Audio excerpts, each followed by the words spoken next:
गेल्या 2 महिन्यात महाराष्ट्रात मुसळधार पाऊस कोसळला. काही भागात पावसामुळे हाहाकार माजला तर काही जिल्ह्यात पावसानं उसंत घेतली. मात्र या ऑगस्ट महिन्यात पावसाचा जोर वाढणार की कमी होणार? तज्ज्ञांनी याबद्दल नेमका काय अंदाज वर्तवला आहे याबद्दल सविस्तर या व्हिडिओमधून जाणून घेऊयात. नमस्कार, आपण पाहत आहात लोकसत्ता लाईव्ह. बंगालच्या उपसागरात निर्माण झालेल्या कमी दाब क्षेत्राच्या प्रभावामुळे विदर्भ, मराठवाड्यासह पुणे आणि परिसरातही जोरदार पाऊस पडला. मात्र ऑगस्टच्या पहिल्या आठवड्यात पाऊस कमी होण्याची शक्यता हवामान तज्ज्ञांनी वर्तवली आहे. परंतु असं असलं तरी मध्य महाराष्ट्रात आणि उत्तर कोकणात मुसळधार पावसाचा अंदाज वर्तवण्यात आला असून अलर्टही जारी करण्यात आला आहे. देखिए, इस समय जो मेजर रेनफॉल जोन है वो हमारा गुजरात और महाराष्ट्र के कुछ हिस्से हैं. उसका कारण ये है कि एक वहाँ डिप्रेशन जो विदर्भा एडजॉइनिंग एरिया में है उसके प्रभाव से हमारा अनुमान है गुजरात स्टेट में 2 दिन, जैसे उसके 2 सब डिवीज़न है, गुजरात रीजन, सौराष्ट्र कच्छ, वहाँ 2 दिन के लिए हमारा रेड अलर्ट है. हमारा अनुमान है वहाँ 20 सेंटीमीटर से ज़्यादा रेनफॉल होने का अनुमान है. उसके साथ मध्य महाराष्ट्र में भी 20 सेंटीमीटर रेनफॉल होने का अनुमान है, उसके लिए भी रेड अलर्ट है. और स्पेसिफिकली नॉर्थ कोंकण के लिए हमारा वेरी हैवी का अनुमान है, 12 सेंटीमीटर से ज़्यादा रेन हो सकता है.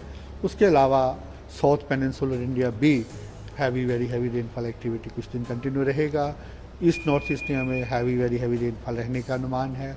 अगर हम नॉर्थ वेस्ट इंडिया की बात करें, वेस्टर्न हिमालय रीजन में आने वाले 6 से 7 दिन हैवी रेनफॉल 7 सेंटीमीटर से ज़्यादा होने का अनुमान है.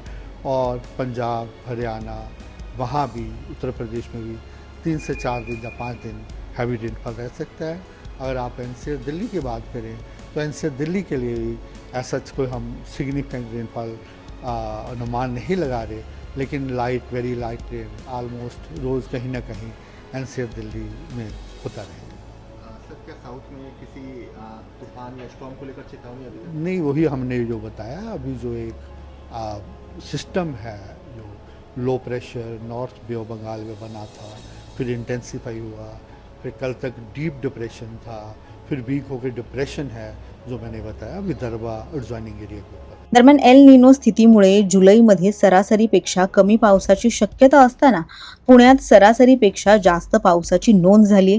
जुलैमधील सर्वाधिक पावसाचा 119 वर्षांचा विक्रमही मोडीत निघाला. बंगालच्या उपसागरातील कमी दाब क्षेत्राची पश्चिमेकडे वाटचाल होतीये. या प्रणालीच्या प्रभावामुळे घाट परिसरात जोरदार पाऊस आहे.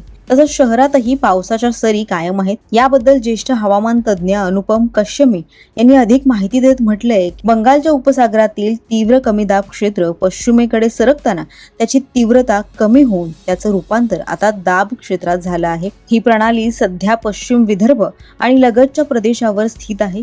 पुढील 24 तासात त्याची तीव्रता आणखी कमी होण्याची शक्यता आहे. तर आज 1 ऑगस्टला पालघर, ठाणे, मुंबई, रायगड, रत्नागिरी आणि सिंधुदुर्ग जिल्ह्यातही काही ठिकाणी जोरदार ते अतिजोरदार पावसाची शक्यता वर्तवण्यात आली आहे.